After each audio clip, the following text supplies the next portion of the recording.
আমরা আলেম ওলামা সারা জীবন বয়ান করেছি, কথা তো সত্য, কিন্তু এই সত্য ওয়াজের বাহিরে প্র্যাকটিক্যালি কোনোদিন দেখাইতে পারলাম না। দেখাইলো ইহুদি খ্রিস্টান।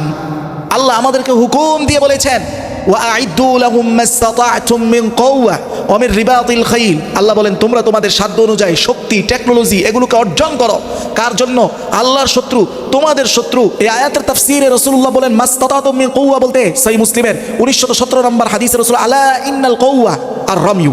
রসুল তার জামানার কোনো অস্ত্রের নাম বললেন না, তীরের নাম বললেন না, বর্ষার নাম বললেন না। জেনে রাখো এখানে আল্লাহর শক্তি বলতে বুঝাচ্ছেন আর রমিউ, নিক্ষেপণের শক্তি। এই আয়াত পড়েছি, এই হাদিসও পড়েছি, হাজার মানুষকে পড়িয়েছি, কিন্তু এর দ্বারা যেটা তৈরি করার দরকার ছিল সেটা তৈরি করছে আজকের ইহুদি খ্রিস্টান। তারা দেখায় দিয়েছে হ্যাঁ নিক্ষেপণের শক্তি হলো এই জামানার সবচেয়ে বড় শক্তি।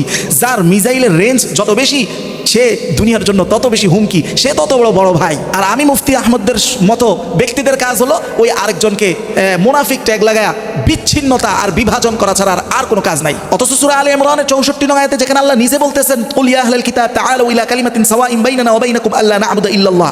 আল্লাহ শুধু যদি ইহুদি খ্রিস্টানরা বলে আল্লাহর সাথে আমরা শিরিক করব না, আল্লাহ বলতেছেন তাদের সাথে ঐক্য হওয়া সম্ভব। অথচ মুসলমানের সাথে ঐক্য হয় না, ও মুনাফিক, ওর মধ্যে ওই আকীদাগত সমস্যার জায়গায় সমস্যা, আমরা সেটার গঠনমূলক সমালোচনা করব, কিন্তু দিন শেষে সে যদি মুসলমান হয় তা আল্লাহ প্রদত্তভাবে আল্লাহর নবীর কথা অনুযায়ী তার সাথে তোমার ঐক্য অলরেডি আছে, কিন্তু ওই ঐক্যের কোনো বাস্তবতা না আমার অন্তরে আছে না ময়দানে আছে।